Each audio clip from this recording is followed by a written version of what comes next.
Alors j'ai choisi de me lancer dans la classe inversée un peu plus de 2 ans. Le constat c'était simple au départ, c'était la passivité de certains élèves, le manque de motivation. Et du coup j'ai essayé d'y remédier.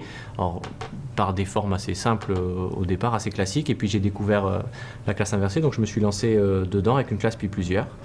J'avais un sentiment de décalage entre ce que j'envisageais pour l'école en fait et ce que je pouvais vraiment lui apporter. Donc j'ai voulu aussi m'ancrer peut-être de manière un peu plus profonde dans une école du XXIe siècle et de proposer des modèles d'enseignement un peu plus adaptés au public auquel j'enseignais notamment en appuyant sur les outils dont on a la chance de bénéficier ici.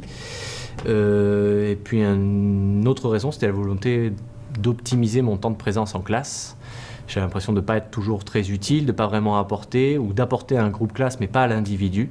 Et basculer en classe inversée m'a permis d'être plus centré sur les élèves en tant qu'individu, plutôt qu'en groupe classe. Alors il y a quelques années, quand j'ai commencé à m'intéresser à la pédagogie par compétences, j'ai voulu faire un petit bilan de connaissances en début d'année pour des 5e, dont j'avais eu beaucoup d'élèves en 6e. Et ce test s'était révélé catastrophique pour les élèves. Ils avaient presque oublié tout ce qu'on avait vu précédemment. Même de bons élèves qui avaient réussi leurs évaluations se retrouvaient avec très très peu de connaissances.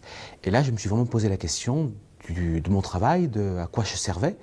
En tant que surtout prof d'histoire-géographie, où on a un apport de connaissances relativement important, je me suis dit qu'il y avait vraiment un problème dans la transmission, dans l'assimilation des connaissances. Et donc j'ai commencé un peu à explorer des pistes nouvelles à ce moment-là.